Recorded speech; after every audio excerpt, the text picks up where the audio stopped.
Why is modern art so hard to understand?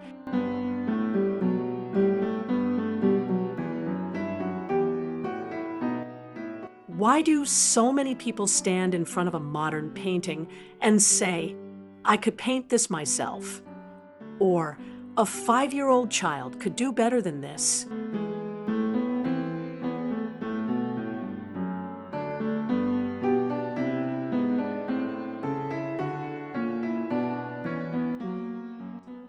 And why do people ask, did Picasso really mean to paint like this? Or maybe he simply didn't know how to paint. If you've ever had these questions in your mind, stay with me, because today we are going to talk about the history of art, and more specifically, why modern art became so difficult for the general public to understand.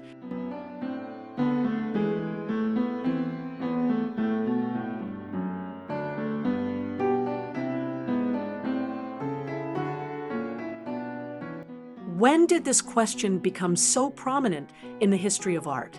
Let's go back to a period when these questions were not being asked. For example, the Renaissance. The Renaissance is said to have taken place over a period of approximately more than 200 years, roughly between the 14th and 16th centuries. During this time, visual artworks shared a set of common characteristics. We are not going to talk about the Renaissance and its features here.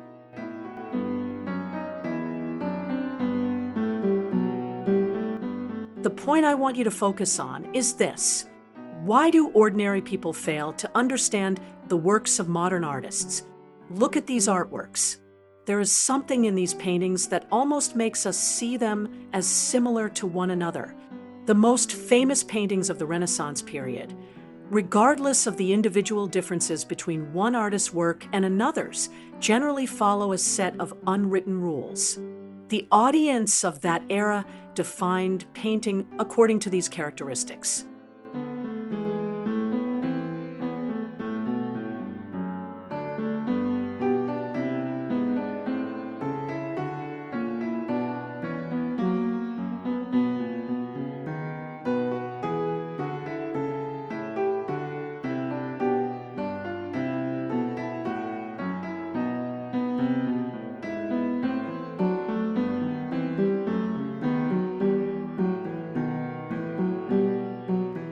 So when you are Michelangelo, painting the creation of Adam on the ceiling of a church, whether your audience is the Pope, an ordinary passerby, or another painter, they accept your work as a painting because it aligns with the definition of painting that already exists in their mind.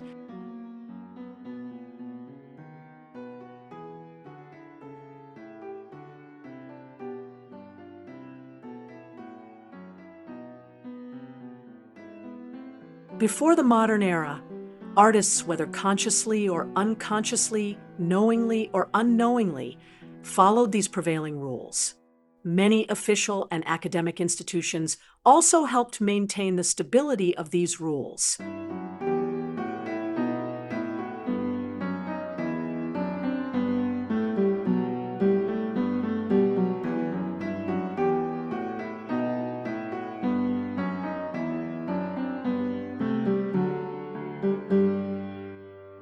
For example, in a country like France, which for a long time was a major influential center of visual art, there was an official institution called the Salon. This institution held annual painting exhibitions, and if, as an artist, your work was accepted into the Salon exhibitions, you gained professional credibility. In a way, your status as an artist was officially validated. For a long time, the Salon served as the standard for determining who qualified as an artist, and naturally, its criteria were the same as those of classical art.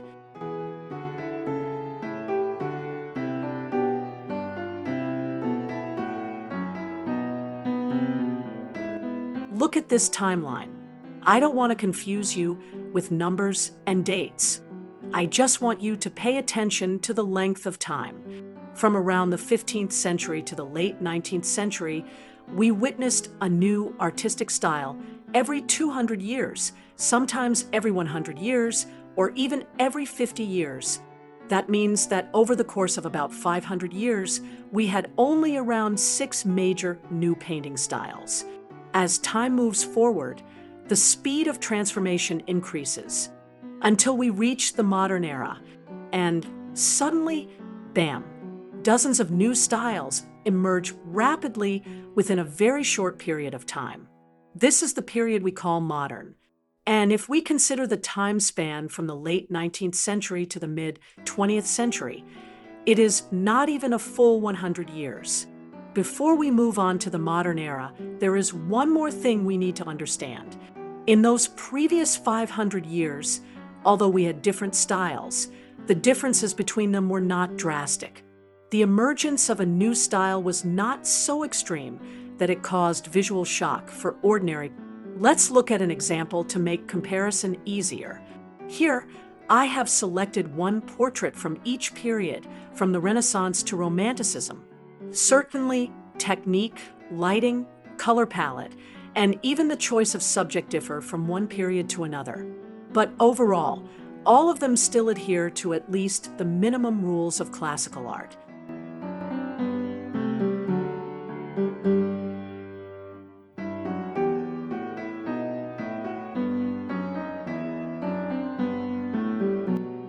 Now, let's compare this with two portraits from the modern era. For example, this portrait by Paul Klee, or this painting by Picasso. See? Even we ourselves feel shocked now. Now, let's talk about when modern art begins.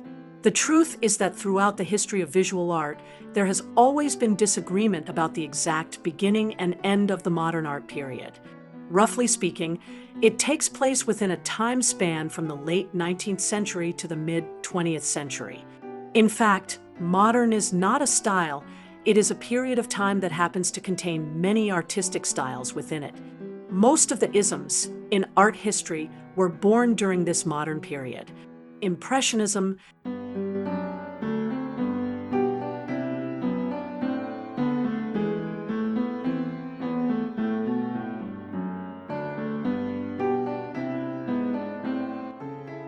Expressionism,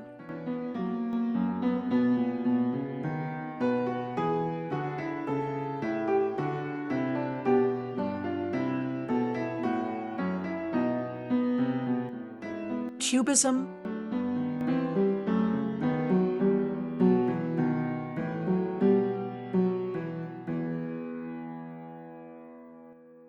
Surrealism, and many others.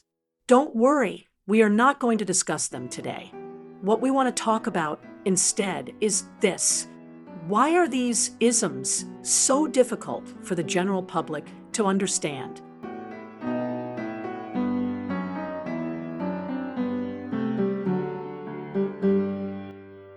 Art has always been influenced by society and internal events, and in turn, it has influenced society. This is a continuous cycle. Scientific progress and the Industrial Revolution, political revolutions, and 2 world wars, all of these factors deeply influenced artists.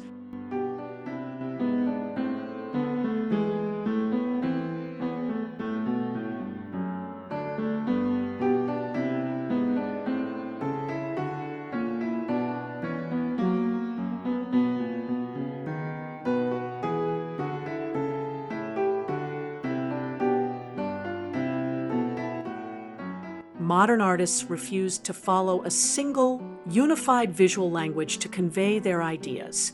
We will explore why this happened in detail in another episode. But what matters here is this. The modern artist decides not to seek acceptance by following a universal agreement. Simply put, the artist says, I do not want to follow academic rules to be accepted. I want to express my own personal experience. Art becomes the manifestation of private experience. The artist believes that a work of art can be created using any method and any technique. They trust their instincts. It sounds bold, and it is. But in practice, when you break rules that have existed for centuries, society often pushes you aside.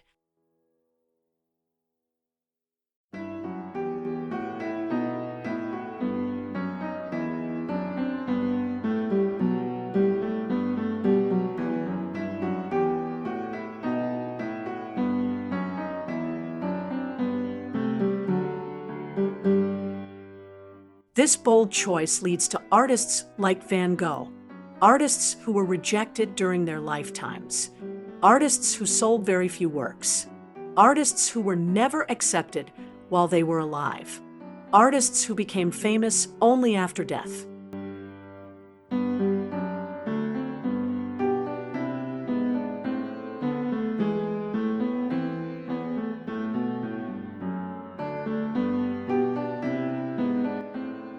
That is why we call them avant-garde artists.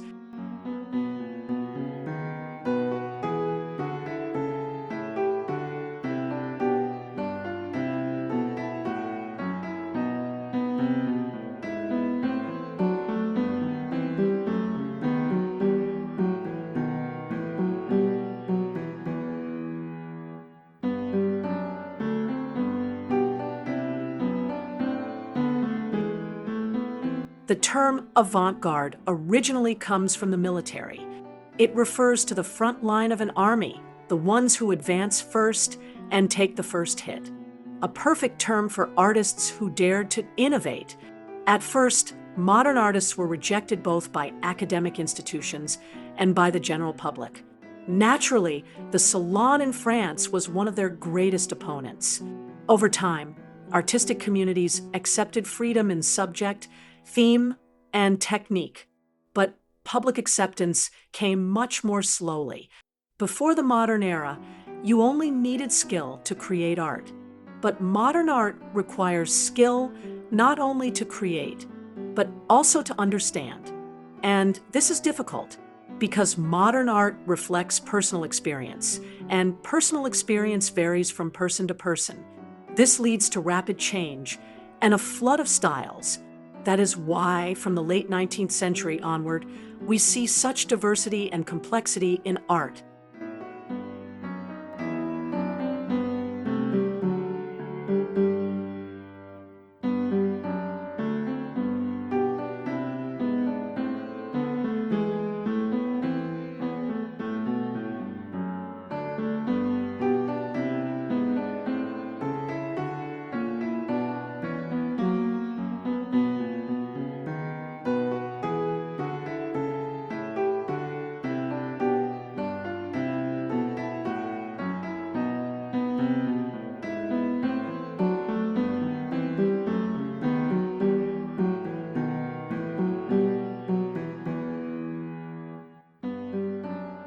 I promise you, Picasso did not paint like this because he didn't know how to paint.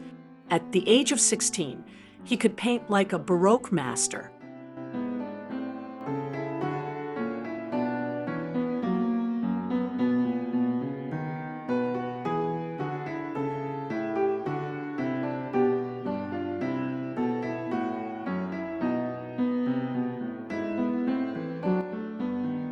But to understand Picasso, we must first understand Cubism. Then we must understand the philosophy behind Cubism. Only then does the artwork begin to reveal itself. And even then, maybe, just maybe, we begin to enjoy it. But even with that knowledge, we can only understand part of Picasso's work.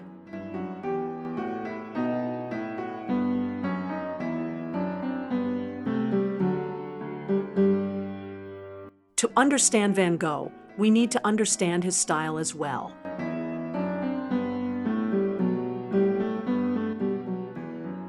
This specialization creates a gap between the general public and the avant-garde artist. Over time, modern art becomes easier to accept.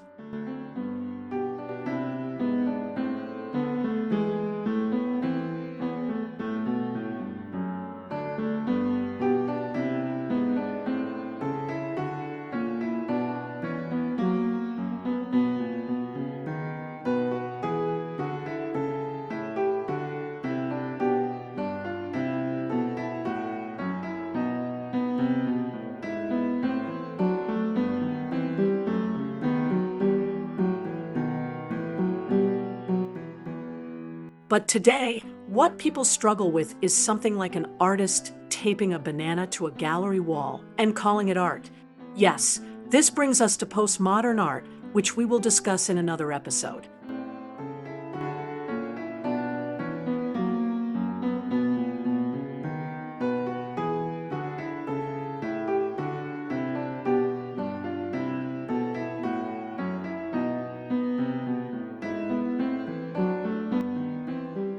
Thank you for staying with me until this point. If you think this video might interest your friends, please share it. And I would truly love to hear your thoughts. So don't forget to leave a comment.